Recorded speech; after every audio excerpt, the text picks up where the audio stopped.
আমাদের অনন্য স্টোরি সকল প্রকার পার্ট গল্প দেখতে আমাদের চ্যানেলটি সাবস্ক্রাইব করে পাশে থাকা বেল আইকনটিতে ক্লিক করে অল নোটিফিকেশন অন করে দিন।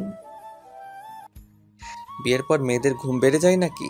এই মেয়ে তো আগে মাঝরাত অবধি জেগে পড়াশোনা করতো, আমার বউ হওয়ার পরই সে কুম্ভকর্ণ হয়ে গেছে। ধীর গলায় কথাটুকু বলে ওয়াশরুমের দিকে এগিয়ে গেল আদৃশ। ফ্রেশ হয়ে বেরিয়ে দেখে রোজা ফোলা ফোলা চেহারা নিয়ে ওর দিকে মিটিমিটি করে তাকিয়ে আছে। রোজা ওকে দেখে অবাক হয়ে বলল, আপনি ঘরের ভেতর কিভাবে এসেছেন? ও মাই গড, আপনি আদৃশ তো নাকি কোনো অশরীরী? আদৃশ একথা শুনে হতাশ গলায় বলল,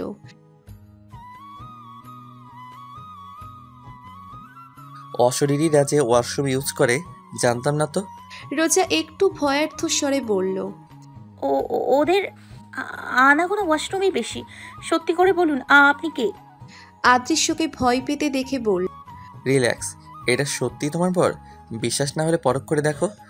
রোজা থতমত খেয়ে ওর দিকে এগিয়ে ছোট্ট করে ওর গালে চিমটি কাটল। যখন দেখল এটা সত্যিই আদৃশ তখন একটু শান্ত হলো। এরপর ভ্রু কুচকে জিজ্ঞেস করলো, কিন্তু আপনি ঘরে কিভাবে এসেছেন? দরজা তো বন্ধ। আদৃশের তখন মনে পড়ল সে তো রাগ করে আছে, তাই সে ভাবটা বজায় রাখতে তীক্ষ্ণ কণ্ঠে বলল, বারান্দা দিয়ে এসেছি, তোমাকে এত ভাবতে হবে না। তাচ্ছিল্যপূর্ণ কথাটা শুনে রোজা ভ্রু উঁচিয়ে তাকালো ওর দিকে। আদৃশ ওকে উপেক্ষা করে আলমারি থেকে ট্রাউজার বের করে চেঞ্জ করে এলো। রোজা বিছানার এক কোণে বসে ওর কাণ্ড দেখে জিজ্ঞেস করলো, আপনি কি রেগে আছেন আমার উপর? আদৃশের মাথাটা গরম হয়ে গেল। এই মেয়ে কি বুঝতেই পারছে না আদৃশ ওর উপর রেগে আছে? ও রোজার প্রশ্নের উত্তর না দিয়ে বিছানার এক পাশ ঘেঁষে শুয়ে পড়ল, রোজার থেকে যথেষ্ট দূরত্ব বজায় রেখে। বিষয়টা দেখে রোজা ওর চোখ এড়িয়ে বাঁকা হেসে নিজেই ওর পাশ ঘেঁষে শুয়ে পড়ল। আদৃশ তখন রাগী ভাব নিয়ে পড়ল, এভাবে শুলে আমার ঘুম হয় না, দূরে যাও তুমি। রোজা ওর কথা যেন শুনতেই পায়নি এমন ভাব করে আরো ঘেঁষে শুল। আদৃশ বিরক্তি ভাব নিয়ে তাকাতেই রোজা এবার ফট করে ওর কপালে চুমু খেল। রোজার কাণ্ডে আদৃশ হতভম্ব হলেও সেটা প্রকাশ করল না, উল্টো দিকে ফিরে শুয়ে ঘুমানোর ভান করল। রোজা তখন বলল, ভালোবাসা তো অনুমতি ছাড়াই হয়ে যায়, তাহলে আপনি এত নাটক করছেন কেন? আদৃশ উত্তর দিল না। রোজা বকবক করতে থাকলো, কিন্তু আদৃশের হেলদোল না দেখে বেশ জোরে কামড় দিয়ে বসলো ওর ডান হাতের পিঠে। ব্যথায় এবার চুপ করে থাকতে পারল না সে, লাফিয়ে উঠে বসলো বিছানায়। রোজাকে বেশ শক্ত একটা ধমক দিতে গিয়ে দেখলো ও গম্ভীর চেহারা করে বসে আছে। আদৃশ আর রাগ করে থাকতে পারল না, বেশ অনেকক্ষণ চুপ করে থেকে বলল, ভালোবাসা চাই। রোজা খোঁচা মেরে বলল, ভালোবাসা কি চাইলেই পাওয়া যায়? আদৃশ খানিকটা রাগ নিয়ে বলল, সবসময় এইভাবে খোঁচা মেরে কথা বলো কেন তুমি? বয়সে আমার চেয়ে 6 বছরের ছোট, অথচ বড়দের মতো কথা বলো। অবশ্য বোকার চেহারার রোজাকে আমি ভাবতেই পারি না। শেষের কথাটা বলার সময় আদৃশ নিঃশব্দে হেসে ফেলল। রোজার মনটাও ভালো হয়ে গেল। যাক, এই আবল তাবল পাগল লোকের রাগটা তাহলে ভাঙানো গেছে। জানালা দিয়ে উজ্জ্বল চাঁদের রোশনি এসে রোজার চোখে মুখে পড়তেই আদৃশ ঘোর ঘোর গলায় বলল, আমার একটু অন্যরকম ভালোবাসা চাই। বলে রোজার দিকে এগুবে সেই মুহূর্তেই ওর হাসি পেয়ে গেল। অনুভূতিগুলো আবার টুকরো টুকরো হয়ে গেল আদৃশের। ওর চেহারায় সেটা ফুটে উঠতেই রোজা চুপ হয়ে গেল। আদৃশ মুচকি হেসে বলল, তোমার প্রতি ভেঙে যাওয়া অনুভূতিরা কখনো মরে না। একটু ভালোবাসা ছাড়া আর কিছু চাওয়ার নেই তোমার থেকে। সেদিন পূর্ণিমার চাঁদের আলোতে বাগানের ফুলেরাও যেন হেসে উঠেছিল। চারপাশের নীরবতা ছেদ করে নিশিরাতের পাখিরা গুনগুন করে গান গাইতে লাগলো। সমস্ত রাগ অভিমানকে দূরে ঠেলে স্রোতের বিপরীতে থাকা দুজন মানব মানবী এক সুতোয় বাঁধা পড়েছিল।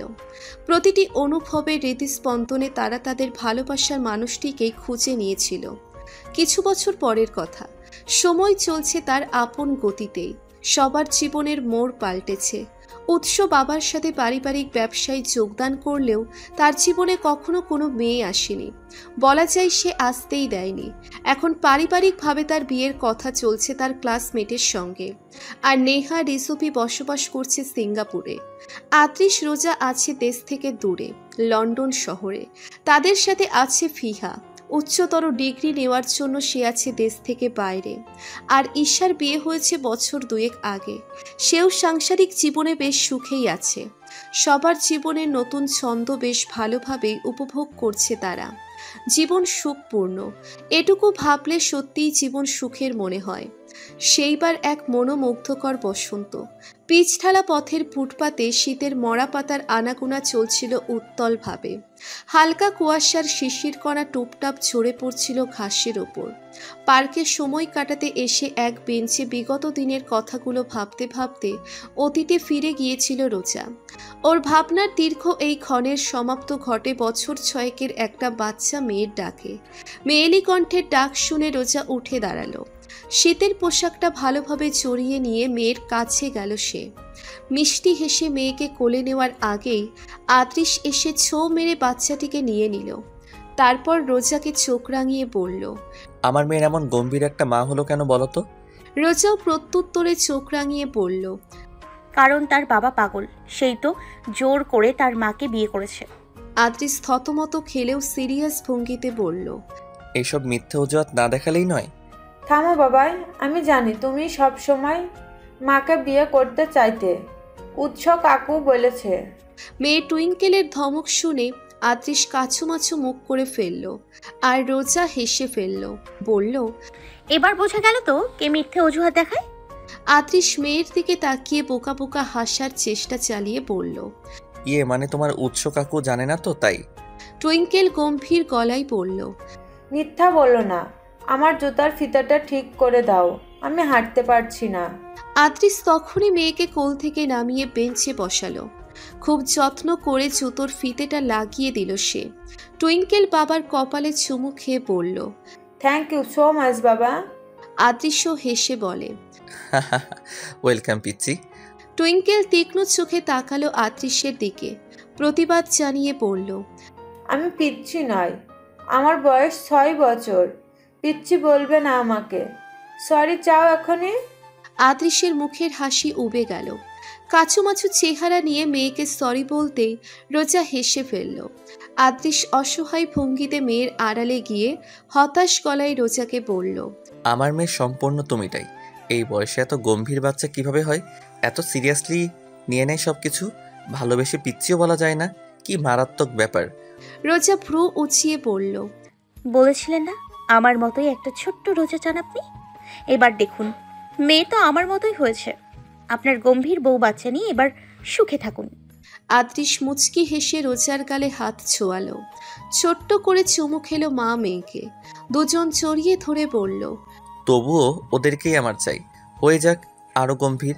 আমার ভালোবাসা তোমাদের প্রতি সবসময় নতুন অনুভূতির মতোই থাকবে। রোজাও আলতো হেসে বলল, আমারও। আদ্রিস প্রশ্ন করল, একবার ভালোবাসিও বললে না? রোজা উত্তরে বলল, ওটা আবার গোপন অনুভূতির মতোই গোপন থাকুক, সব ভালোবাসা প্রকাশ করতে নেই। সেই যে ছাদে একবার রোজা আদ্রিসকে ভালোবাসি বলেছিল, বিয়ের এতগুলো বছর পার হয়ে গেলেও দ্বিতীয়বার সেটা উচ্চারণ করেনি রোজা।